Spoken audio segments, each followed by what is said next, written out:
The lamplighter's prayer. In this vast library of shadows, some tales are best left undisturbed on the shelves, gathering dust with the passage of time. But here at Tales from Vietnam's Darkness, we believe that even the most chilling story deserves to be heard. If you are a brave companion of the night, do not hesitate to hit that like button and subscribe to our channel. Each and every subscription is like a candle being lit, illuminating the hidden corners that we are about to enter together. Let's open the book of tonight. A tragedy stained with the cold ashes and spent wax of candles, a lament dedicated to the unfortunate souls held captive. The story is called The Lamplighter's Prayer. In the winter of 1888, London was shrouded in a bone-chilling, almost unbearable cold. The thick fog was like a dirty woolen blanket, swallowing all sound, distorting and blurring the shapes of buildings. The only weak, flickering light came from the gas lamps, silently lit by silent figures, the diligent lamplighter's. Arthur Penhaligon, one of these lamplighter's, moved with uncanny skill and quietness. He wore a thick uniform and held his long pole firmly in his hands. He raised the pole, turned on the gas, and a warm, honey-colored glow slowly pushed back the darkness, spreading a few more meters of faint light.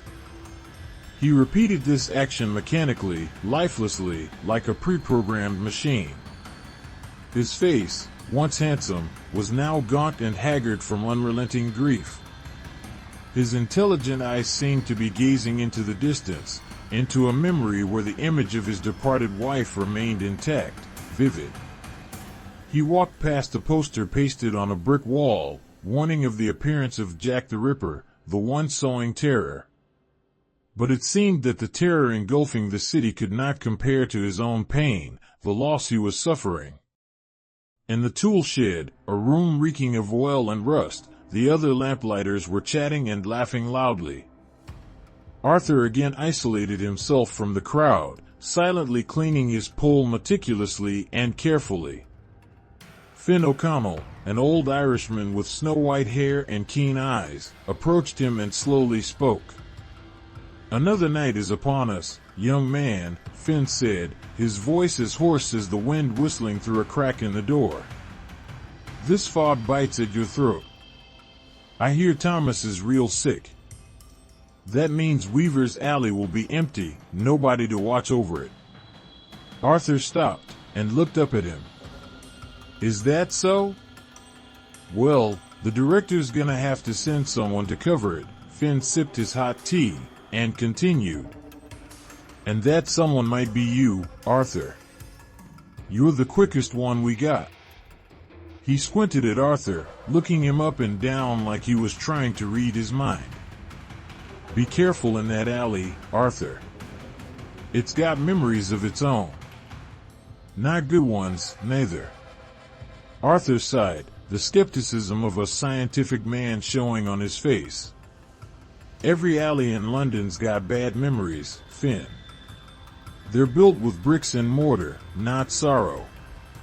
"Sorrow can seep into bricks like damp," Finn replied, his voice becoming more serious. "That alley.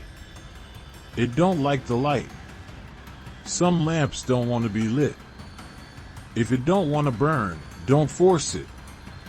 Some darkness is best left alone, left undisturbed." Arthur remained silent, saying nothing more. For him, everything had to have a rational, scientific explanation. Leaky pipes, low gas pressure.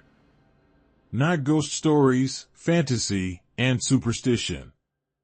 That night, in his small apartment, neatly arranged to the point of obsession, Arthur sat across from the only photo proudly displayed on the mantelpiece, a portrait of Eleanor, his beloved late wife. The book in his hand had not been turned a single page, it lay still in his lap. "I wish you were here, Ellie," he whispered into the silent, lonely space. "You would laugh at Finn's ghost stories. You always found the light. Even when I couldn't." Silence answered him, heavy and chilling. The following evening, Arthur stood at the entrance to Weaver's Alley. The alley was narrow and winding, squeezed between two towering warehouses, the brick walls damp and mossy. The air here seemed more stagnant and colder than outside, as if an invisible hand was strangling the place. The first lamp, the second lamp. They lit easily, without any difficulty. Then he came to the third lamp, located deep in the alley, where the darkness seemed thickest, like concentrated ink. He raised the pole, turned on the gas, and brought the flame to it. The flame flickered weakly and then went out immediately, as if extinguished by an invisible hand. Arthur frowned, assuming the pipe was blocked. He tried again, more patiently. This time, as the flame flickered, he heard a strange, hair-raising sound. A faint whisper, like the rustling of wax paper, came from the darkness just above the lamp. The flame went out again. "Is anyone there?" Arthur called out, his voice echoing in the dark alley. Only an ominous silence answered him. He felt a strange sensation, as if he was being watched, stalked. He decided to ignore the lamp and not try to light it again. As he turned away, at the edge of his vision, he caught a glimpse of a tall, unnatural figure standing at the end of the alley, blacker than the surrounding darkness, like a lurking demon. He spun around, startled. Nothing. Only fog in his tired eyes, his hallucinations. But a feeling of unease and anxiety had begun to take root in his mind, sowing seeds of fear. In the following nights, that lamp never lit, no matter how hard he tried. And the strange phenomena increased, becoming more frightening. The whispers became clearer, like laments echoing from another world. A strange smell began to appear, the smell of burnt wax and something greasy, nauseating, making him hold his nose. And that figure, it continued to appear, each night in a different position, silently watching him from the shadows, like a predator stalking its weak prey.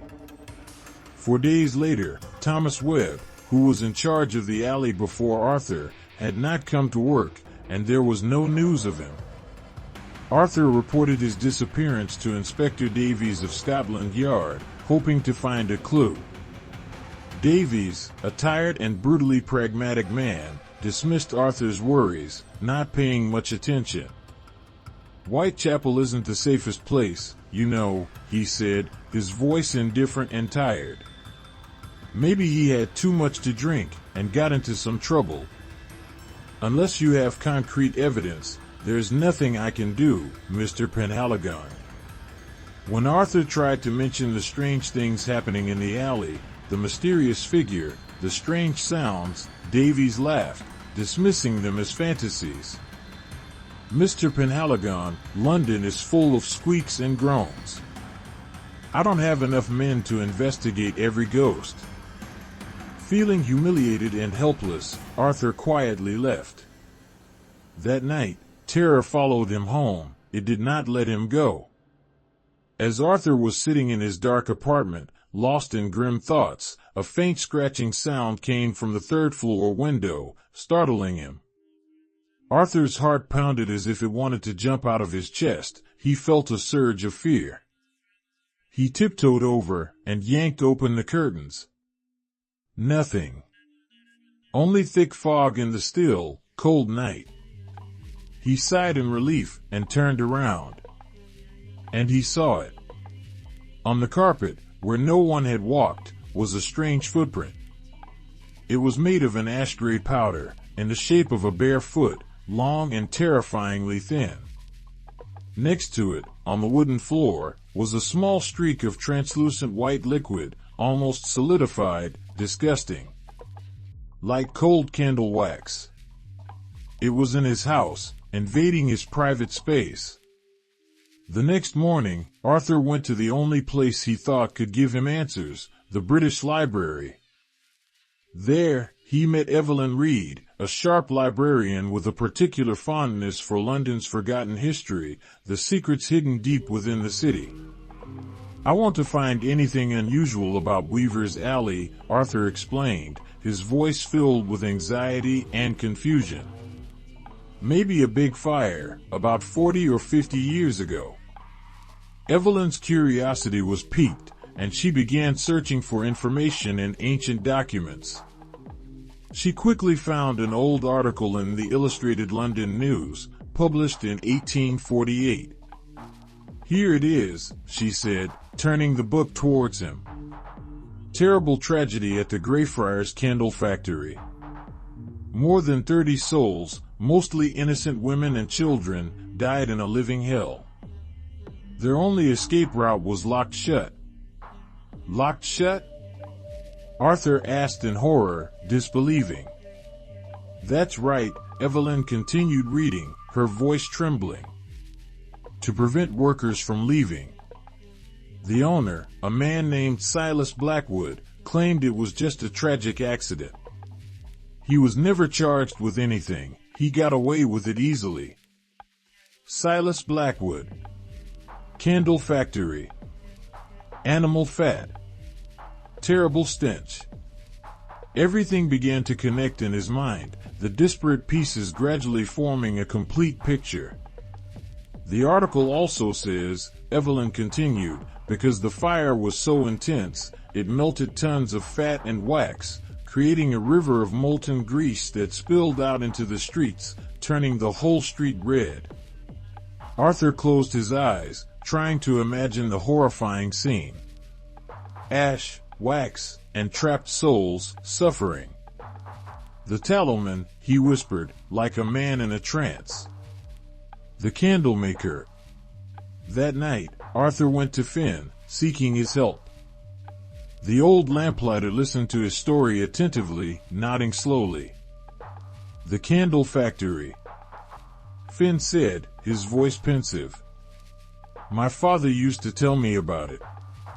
He said that on cold nights, people could still hear the screams of the dead, the restless spirits.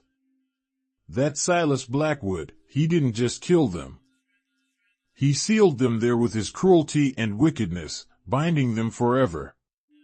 "But why is it targeting lamplighters?" Arthur asked, his face bewildered, not understanding what was happening. "We bring light to its domain," Finn replied, his voice filled with worry. "Every night, we challenge its darkness, disrupting its peace. This entity, the Candlemaker, it is not just a mere spirit. It is a supreme resentment, an immense source of negative energy. An endless hunger. It hungers for light, it hungers for warmth. And it hungers for life, it wants to devour everything." The next attack was even more brutal, it forced him to face the greatest pain of his life. As Arthur was dozing in his armchair, he heard the familiar voice of his late wife echoing from the void, calling his name. "Arthur." He opened his eyes, horrified. From the pitch-black darkness, the ash entity emerged, tall, thin, faceless, just a terrifying void. It raised an arm dripping with white wax towards him, as if to touch him. "Why did you let me die alone, Arthur?" Eleanor's voice came from the entity, sounding mournful and plaintive, making his heart ache. "It's so cold." "You're not her." Arthur recoiled, both horrified and heartbroken, trying to dispel the image. The fire in the fireplace suddenly went out, the room becoming bone-chillingly cold, like a tomb. The entity advanced towards him, whispering in Eleanor's voice, luring him to extinguish the light and come with it into eternal darkness, where he would no longer have to endure the pain of loss. In desperation, Arthur grabbed the oil lamp and threw it straight at it, hoping to drive it away. Oil splattered onto the entity, soaking the ashes covering it. The embers in the fireplace flared up, igniting. The entity burst into a ghostly green flame, screaming in dozens of anguished voices before vanishing into the darkness, leaving behind a terrible stench. Arthur crumpled on the floor, trembling uncontrollably. He felt the cold enveloping him.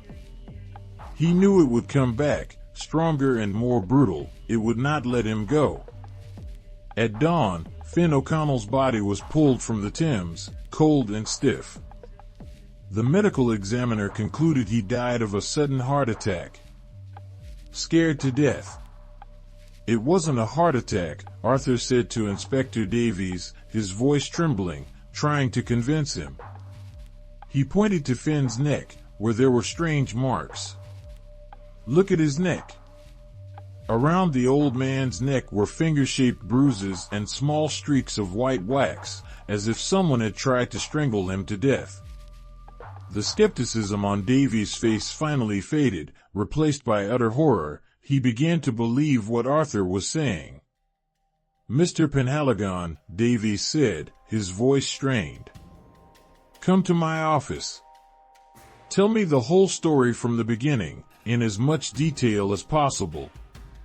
But Arthur knew the police could not fight this. They were not capable of dealing with a supernatural force. Only he could do it. He had to solve this himself. Back at the library, Arthur and Evelyn searched together for a weakness, something that was keeping Silas Blackwood's soul in the alley, binding him to this world. In folklore, Evelyn explained, evil spirits are often bound to an object that is important to them. A soul anchor, something they loved or were most attached to when they were alive. After hours of relentless searching, they found a small note in an old diary. Silas Blackwood had a strange habit. He always carried a silver snuff box, not to use snuff, but to extinguish candles, to snuff out life. He liked the way it stole the flame, capturing the light. The box disappeared after he died. No one knew where it was. "It didn't disappear," Arthur said, his eyes lighting up with determination. "It's still there. In the alley." Midnight. Arthur entered Weaver's alley, determined to end everything. This time, he carried a large storm lantern, burning brightly, radiating a powerful light. "Silas Blackwood!" He shouted into the darkness, challenging the entity. "I have come to free the souls you have imprisoned. You cannot hold them forever." The ash entity appeared, more solid and terrifying than ever, enraged by the intrusion. Inside it, the tormented faces of the victims appeared and disappeared, creating a horrifying, haunting spectacle. "You fear the light, Silas," Arthur shouted, raising the storm lantern high, challenging the entity. The entity hissed horribly and recoiled, weakened by the light. While the entity was held back by the light, Arthur frantically searched for the silver box. It used memories of Eleanor to torture him, trying to weaken him, but Arthur was no longer swayed. He had overcome his grief. "You are not her," he roared, banishing the false image of Eleanor. Then his foot kicked a small metal object. A small, tarnished silver box, engraved with S.B. The soul anchor, what he was looking for. With a loud cry, Arthur plunged through the entity, the bone-chilling cold enveloping him, as if he was stepping into another world. He reached the lamppost, stuffed the silver box into the burner, and raised his lamplighter's pole, ready for the final battle. "Take your light, Silas Blackwood." He lit the lamp. The lamp flared with a blinding white, unnatural light, as if it was lit by another source of energy. The entity turned, roaring a final, mournful cry of despair as the searing light pierced through it, destroying it from within. The souls trapped inside the entity turned towards the light, their faces gradually changing from pain to peace, as if freed from a burden. One by one, they separated from the entity, smiling gratefully at Arthur before vanishing into nothingness, finding their final peace. Silas's soul, now completely alone, scorched by the light, with nowhere to hide. "I curse you, lamplighter!" he shouted one last time, before being swallowed by the blinding white light, disappearing completely. The light subsided, returning to its familiar warm yellow glow. Silence enveloped the alley. An unusually peaceful silence, with no more moans or laments. At dawn, Evelyn found Arthur exhausted in the alley. He had poured all his strength into the battle last night. "It's over," he said, a faint smile on his lips. "They are free. They are finally free." A week later, Arthur resumed his work on his usual route, lighting the streets of London. He no longer wore the look of sorrow and gloom that he had before. The sadness had faded into the past. He moved with a new purpose, a new belief. He had a clearer understanding of his responsibility.